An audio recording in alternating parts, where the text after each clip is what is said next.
Okay, Dominic, we are recording. So Amazing. yeah, thank you for joining me. Like, thank you for saying yes to having this conversation with me. Is there anything that you want to say to anybody who's listening about who you are before we get into the conversation topic today?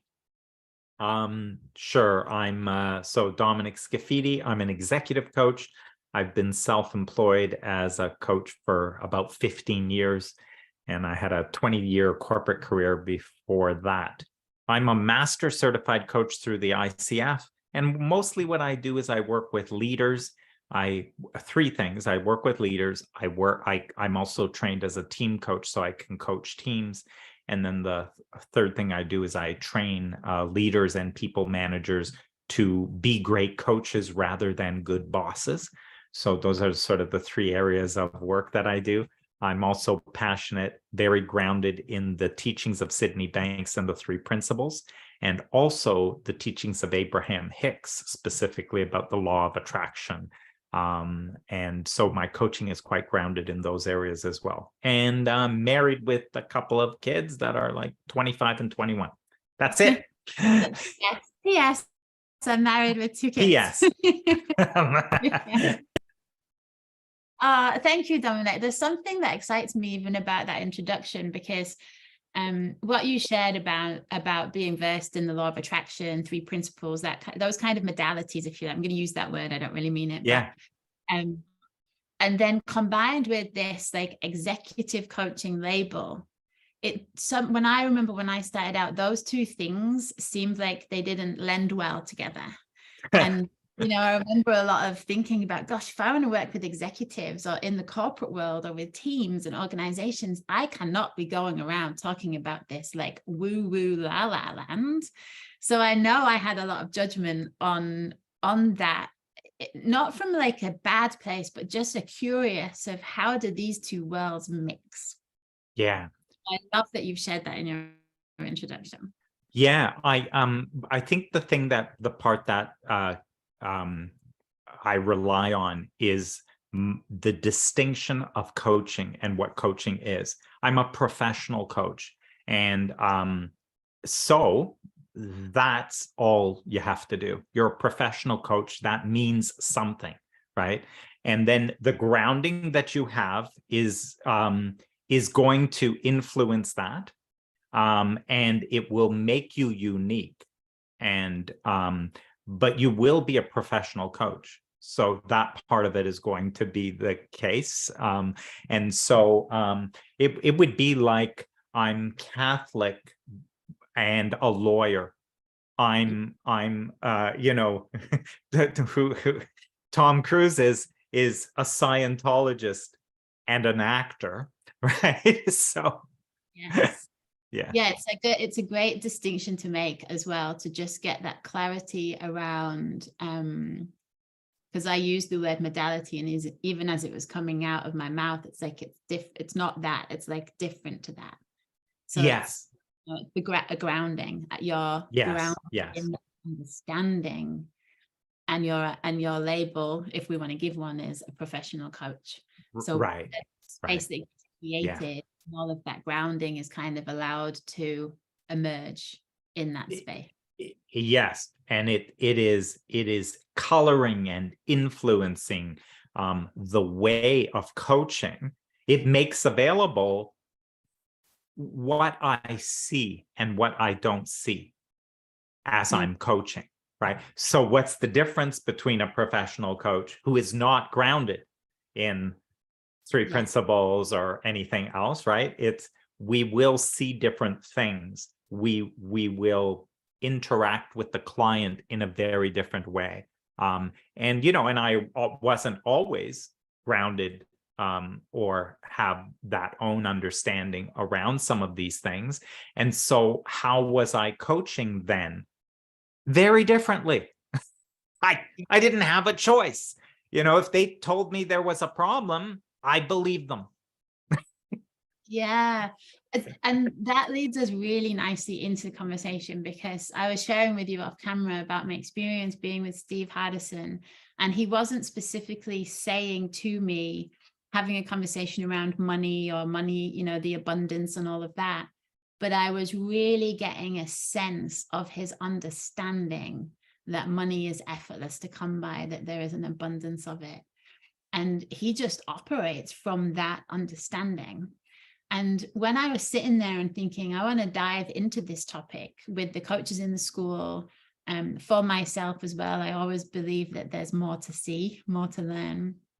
You, Dominic, were the one that came into my mind as like an expert in the field of law of attraction, someone who is well-versed, well-grounded in this understanding. And I wanted to bring out what you see. So can we just get started with some? Yeah, let's do it. I think would be really, really helpful for others. So we're kind of specifically talking about money and the law of attraction. And I'm totally open to us going off piste if it feels like that's where the conversation is. So maybe you could just start with what is the law of attraction? Oh, it's so boring in what it is. And it is, but because what is it? Like attracts like. The way Abraham Hicks articulates, that which is like unto itself is drawn. Okay. Now, it is a universal law, a principle. It is a law, inviolable. It will never be violated. This is a universe only of attraction. There is no assertion in the universe. Anything that you experience, you must be a match to. You will never experience anything you are not a match to. Everything comes to you, and nothing comes at you. Nothing will ever come at you that you must defend yourself against. Nothing in this universe is attacking you. There is only what you are drawing toward you. And you draw it toward you. This is the thing about this. People think law of attraction has to do with, you know, oh, so I get this money and I bring it to me, or I get, you know, a business or clients and bring them to me. It is a law of energy. It is a simple law of energy, and that is that frequencies are held together in the universe by this. Those who are in the three principles will know that Sydney Banks described levels of consciousness. And when you are at one level of consciousness, you, in a way, you could say, law of attraction is what holds together these levels of consciousness. So when you are in a level of consciousness, which is in poverty, scarcity, or whatever it is, the law of attraction holds that consciousness together. It will make available and hold in that level all thoughts that match. So this becomes, and so Sydney Banks, what was great about what he said was, he goes, you want what you're looking for, like nothing's going to change until your level of consciousness changes.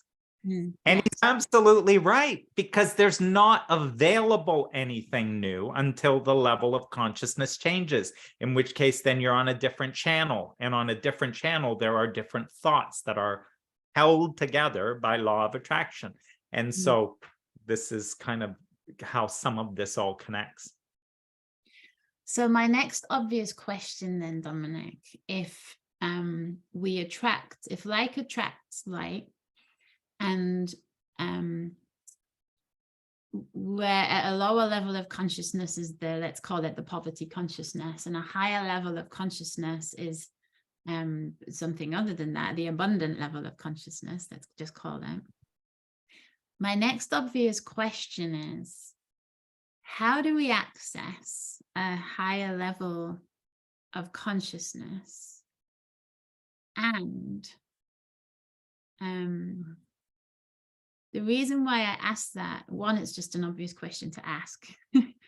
But two, I think I see, certainly in myself and in others who I work with, when we understand I have to get to this higher level of consciousness because that's going to solve my money problems, it becomes like a goal, a need. And that in itself creates stress and anxiety. How on earth do I access that when I have this bill coming in? I have to access this or I'm going to attract more bills, more debt. So can you speak to, if maybe they're two different things, maybe it's the same thing, but could you speak to both of those, please? Yeah, you've done a good job of identifying the trap in all of this. Now, most people, by the way, what they do is they, at least in some communities, like in Three Principles, I see this quite a bit, is that once you get into the discernment of some of these things, a lot of people kind of go, oh my God, that's just too complicated. You're overthinking things. Sid made it so simple, right? You're overthinking it. It's much simpler than that. And what they fail to see is that complexity is a thought.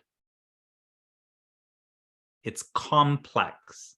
My expression is complex and complicated only in your perception, only in a perception.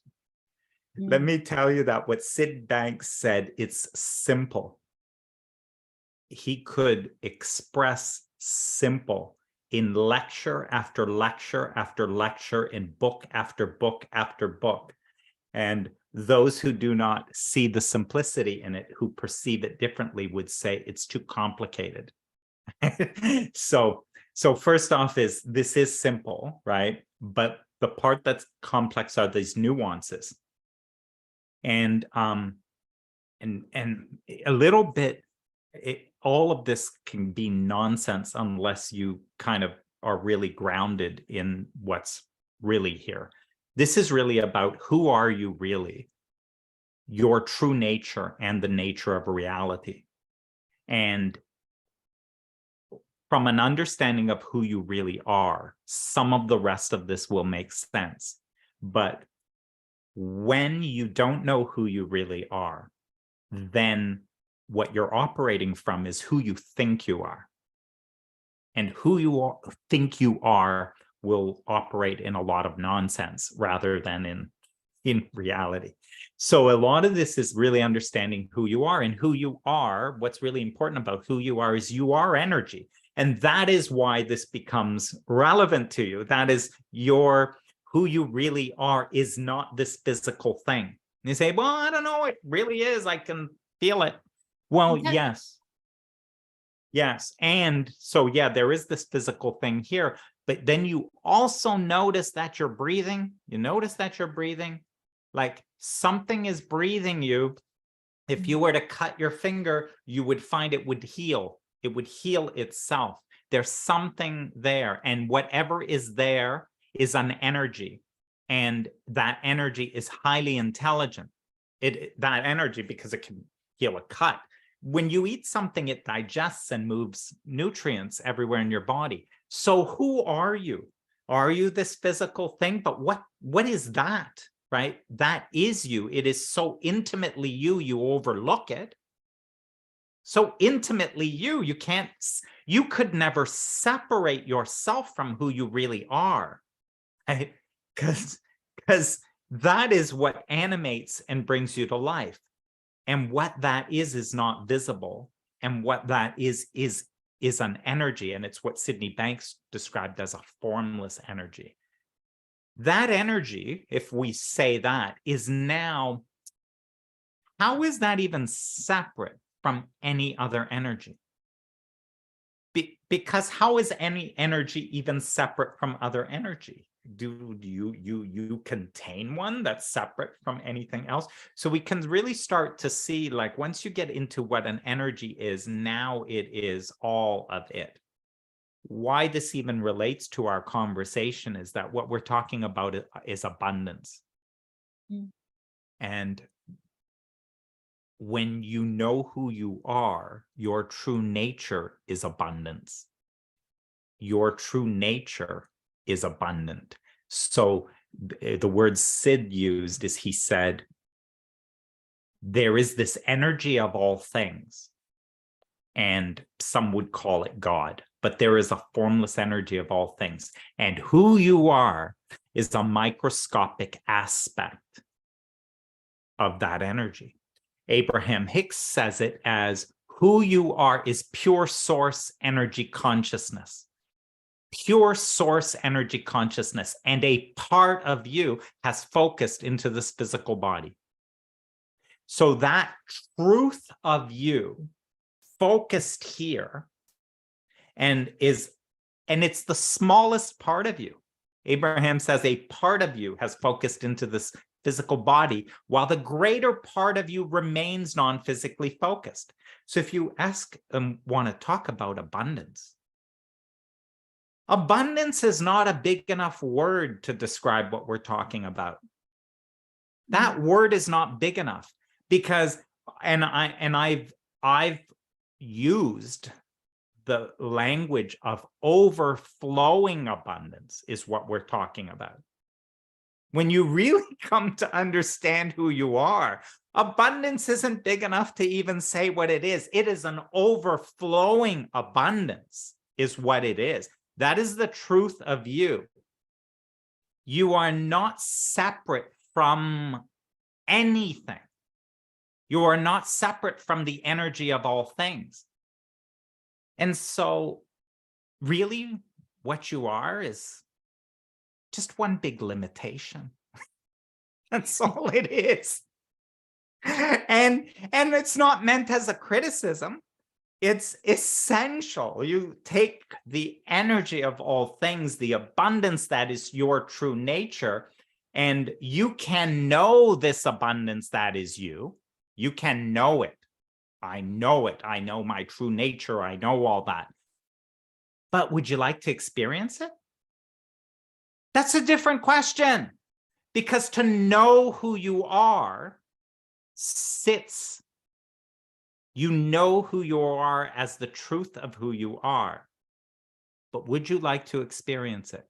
Because if you would like to experience your true nature, then that must be focused through this finite perspective. Your true nature, you will only experience your true nature expressed physically into form, so that it can be perceived and experienced and enjoyed from the physical being that is you. God doesn't need the money. So can you say a little bit more about that focused? I can't remember how you just said it. Yes, yes. I know. Focused.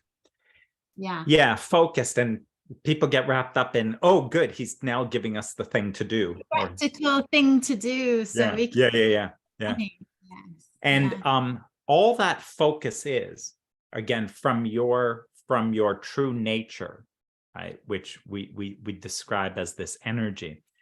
So this is where I love the way Sid described it, because so far all we had was this energy, essence, intelligence of all things, an infinite intelligence, right? He called that mind. That was his first principle, was mind, right? By the way, all these words, there were 3 words he used: mind, consciousness, and thought. And immediately after he said them, he said, that's not actually true. There isn't 3 things, but otherwise I couldn't talk to you about anything. So he said 3 things, and then he said, that's not actually true. That's not actually there. All there is the energy of all things. It's mind, right? It's just that's. But unless we make up these 3 things and look at them, then there's nothing to discuss. Yeah. Right? So the nature, again, the nature of that intelligence is not like data, dead. It is alive. It is, and what does that mean? It is conscious, meaning it is aware of itself, right? So, and by the way, this all sounds a little theoretical, except everything I'm saying about the truth of you is also true about you personally, in the you that you know, that you think you are physically. So the two things mirror. As above, so below. It's you share in the nature of this truth. So there is this intelligence, it is aware of itself and then focused upon itself is a third principle. So mind is all of it. Consciousness tells you it's aware. Aware of what? Aware of itself. What else could it be aware of? There's nothing else. This is the energy of all things, and it is aware. Aware of what? Aware of itself. There's nothing else it could be aware of. Well, do that for a while. That gets pretty boring. I'm the energy of all things, and I'm aware of myself. And who am I? I'm the energy of all things, aware of myself. Well, that's pretty boring. So to be aware of itself also can focus on any aspect of itself, which is the third principle of thought. So conscious awareness focused on itself and every single point of consciousness within itself. Thought is the creative principle. Thought is the principle of creation. Thought is the principle that is creating. And now it's kind of starts to link to money and anything else in abundance. And because creation is what can be experienced, right? Is you now can, in order to experience what has been created. And thought, this focus of my own consciousness, is the only thing that I'm able to experience, is whatever I'm focused upon. Whatever I'm focused upon within my own mind is what I experience in any moment. And so that's heading in this direction of Yeah. So I wrote a couple of questions down before we hopped on the call. And I was thinking,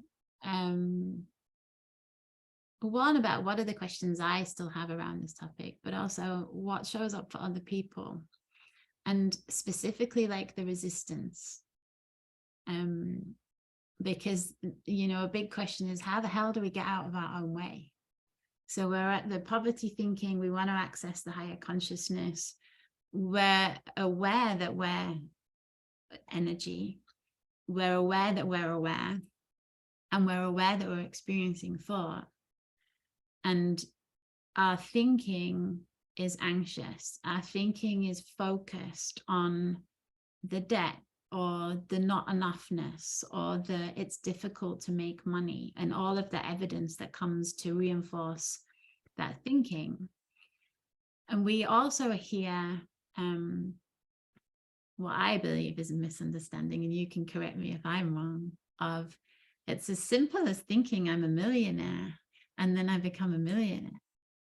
And I haven't experienced it that way. So could you give some guidance for people who might be in this rut of, I'm kind of understanding what you're sharing on an intellectual level, but the experience for me still feels and looks different, and there's still some resistance to accessing a state of mind that will serve me, to allow that flow, to allow that experience to come in? Yeah, resistance is a great word, because that's all that's happening, right? It is the experience is always only a matter of the degree of resistance, right? In other words, if there is only overflowing abundance, what I experience is going to be the amount, the degree to which I allow that to be thought by me. I would think it if my thinking were pure, but my thinking is not pure. I think and I resist thought. I think and resist my own thought. This is what you experience. Sid was cool because he kind of said thought with a capital T. And he said, this is divine thought. And then he said that we have thought with a small t, is personal thought. And so one thing about divine thought, that's like the thought of God. And the thought of God, as God focuses within itself, is unopposed. So you are made in the image of that which imagined you, that which has thought of you. It's made in that image. That is the creator. It's creator of all things. So this gets to my thinking about money and abundance and all that stuff. So the creator thinks, as Sid said, a divine thought. So God can hold a pure thought. Let there be light. And there's light. That's how fast the creator is. Nothing opposes God's thought. Nothing opposes God's focus within itself in the creation of expressions of itself. So here I am. I know my true nature. My true nature is overflowing abundance. And then I think, and by the way, and I look around and I go, well, if there really was overflowing abundance, I wouldn't have those debts. My bank account certainly wouldn't look like that, right? And so you say, well, what do you want? What are you focused on? Well, I want more money, that's for sure. Well, that thought is not a pure thought that expresses the abundance that is your true nature. That thought is opposing this scarcity that you have. That thought, what do you want? What do you desire? What I want is $1 million. What I want is ever. The next question would be, and why do you want that? The answer to that question, and why do you want that? So I could do what I want, so I could be free, so I could travel some more, so I could do the work that I really love. You just introduced in order to. What I desire is this. What I want to create is this in order to. God creates nothing in order to. God only creates for no reason. God creates nothing in order to. The moment you introduce an in order to, a resistance begins. Yeah, so that's quite different to a lot of what gets shared in the coaching world. And certainly, my experience of tapping into my why I do what I do can feel really powerful. And what I'm seeing as I'm speaking is usually it starts off with a surface level, which is what you're talking about here, of like, I want this. Why do I want it? So that I can, so that I could buy, so that I could have. And then the deeper I dive into, and why are you really here? Why does that matter? That then starts to become a feeling. that I don't always have words for, but it's like a knowing of this is why I'm here. And I can't articulate it, but it's that feeling seems to me like I just accessed a higher level of consciousness. And the resistance that was there just fell away. Yeah, beautiful. Beautifully said. See, the shortcut as you get grounded in this is everything you want, every single thing that you want is because you believe you will feel better in the having of it. It's the shortcut, no matter what your client says. What you want, every single thing that you want is because you believe you will feel better in the having of it. That better feeling is what you want. That better feeling is within you. And what the truth of that better feeling is the truth of who you are. That's the feeling, is the truth of who you really are. What you want is to be who you really are.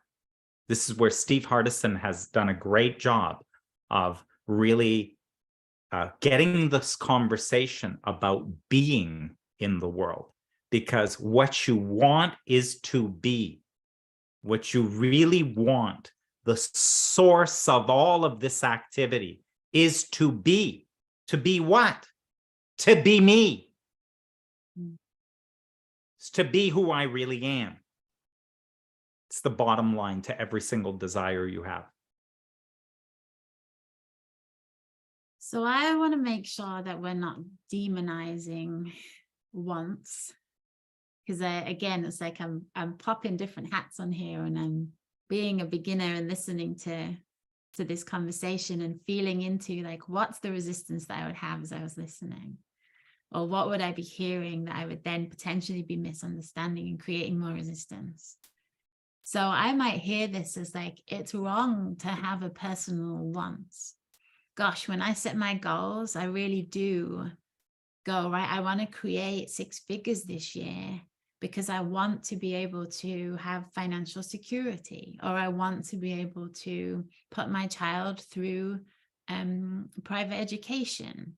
Is that wrong? Am I putting myself in a lower level of consciousness? Is that I'm so glad you're bringing that up. And anybody who knows me and what I teach or express would know that, yeah, no, that's not at all what I'm saying. Because there is, see, to do that, you split yourself in two, because that demonizing of form, which by the way happens in many spiritual communities, is this demonizing of the material, because spiritual is really where it's at. There is no such thing as material. There's no such thing. It's all spiritual. All of it is spiritual. You are nothing but spiritual. That which we call material is spiritual expression. To demonize something is a total misunderstanding. It is you splitting yourself up and thinking there's 2 of you, right?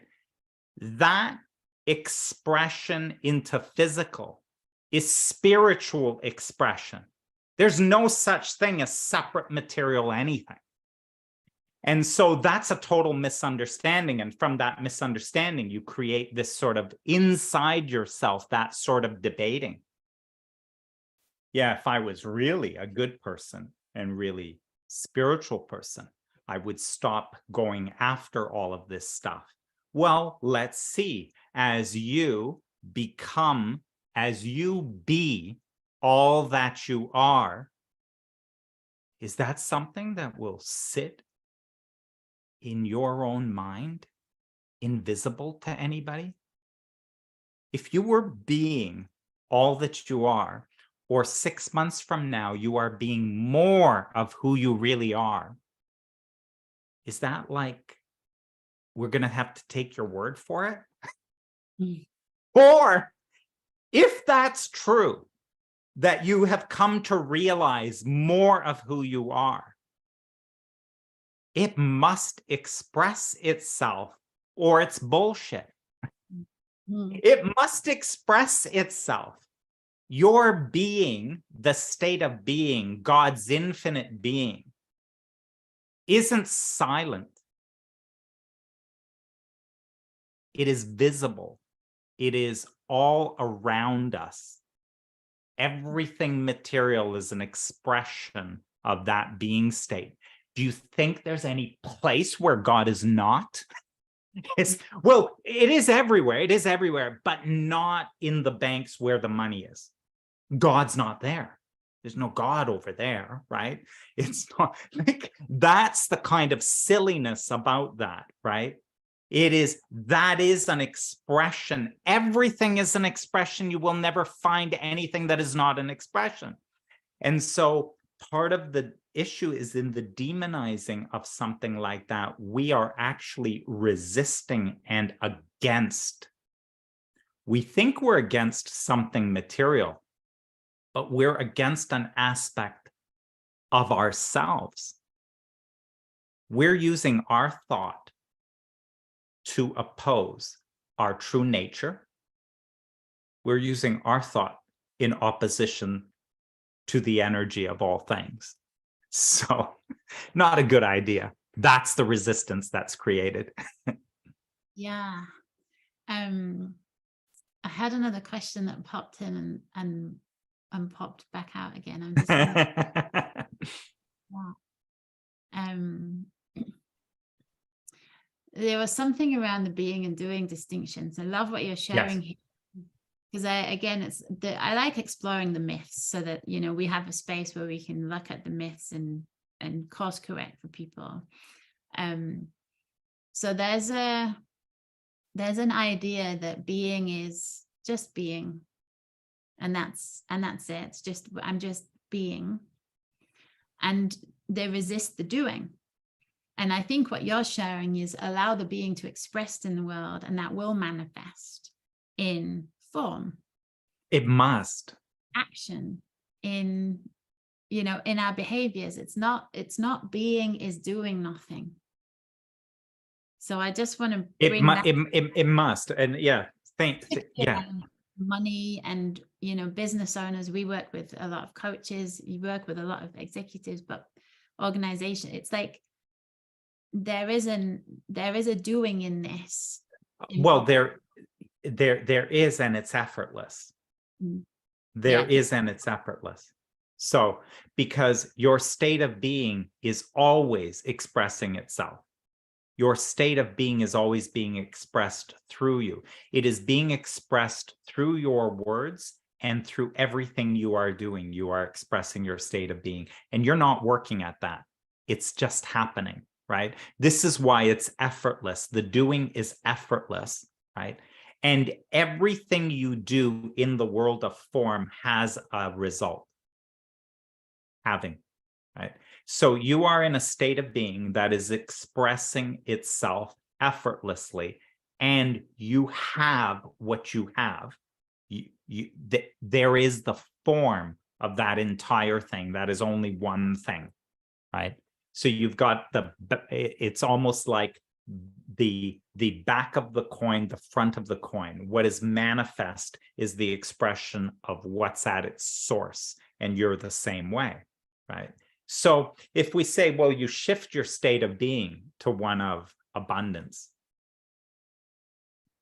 I'll say, show it to me. Show it to me. How is what you do an expression of abundance? How is that an expression of abundance? There was this thing that you really desired to do or participate in, and you chose not to do it because you said you don't have the money for it. So just describe to me how that's an expression of your being state in alignment with abundance. Or, it's bullshit is basically what it is, because the being state will always express into the doing state effortlessly. And by the way, there's a lot of conversations about integrity, but the universe is always in integrity. Always. It's not even anything for you to think about. Your being state has integrity with everything that you are doing all the time. And what you have has an integrity with all of that. You don't even need to think about it. Just be aware of it. Yeah, so I love integrity. Dominic is like, I mean, I even commented on something this morning about integrity because it feels real for me that that's such a value. So I really hear what you're saying, or I think I hear what you're saying, and again, correct me if I'm not. We're always in integrity. It's like our being state. We show who we're being through what we're doing or not doing. Yes, it's always and what you have. Integrity to that. Always an integrity. Yeah, and I love that. I just love that you've brought that into the conversation. And I think where the personal mind, the small I, gets involved in conversations around integrity is because I have an idea of integrity is when we say one thing, like well, we could say we could be anything. I'm going to say this, and then I do something different. Right. And that's, for me, the gap is like a lack good. of integrity. Very good. The integrity between our being state and our doing. Like, I'm being that I can't afford, and therefore I am not investing. And that is in integrity. Always in integrity. And what happens in our world is then people try to correct it by correcting the doing. Mm-hmm. To put the doing more into integrity with what I want. But you can't do that. That is just resistance. The creation must be created at its source. Now, I have a question about that. Yes. Can I jump in? Can it be both things occurring at the same time? So there's a way of me showing, like, I don't have to wait for my mind's eye to catch up with the idea of who I want to be. So I don't need to like work a lot on my thinking and to get to a place where I'm not afraid or I'm not resisting. I could still choose to take the action, and in the showing to myself that I am not who my mind's eye is creating me to be, that starts to nurture a new belief about myself, and the two things complement each other. Can that be true? Yeah, it's a question of what are you honoring? That's the question. Are you honoring what you know? Are you honoring the truth of who you are? Are you honoring yourself? Or are you honoring a finite thought? Yeah, I love that. Well, you don't even know where you got that thought, by the way. God, can we just slow that down? Because I don't want anyone to miss that. That's beautiful. That is really beautiful. Of like, what are you honoring? The idea the small limiting idea that you carry about yourself, or the whisper of who you truly are. Yeah. And we will see it by your actions. Yes. We'll see it by your actions, which will ultimately, the actions will have the result and the show in the form. So it doesn't matter what you say. You are always in integrity. Don't even worry about it. It's not a conversation. You are always in integrity to what you are honoring. It's good to know. Yes, it really is. And because then it feels like there's more agency, there's more conscious, there's more awareness, and there's more agency to honor. Yeah. That's how simple. That's why I'm saying effortless. That's why this is about understanding. That's why this is about awareness. Yeah. Dominic, I feel like we're just ramping up with this conversation, and I'm very aware of your time commitments today. So I just want to say thank you so much. I've really had a lot of fun with you.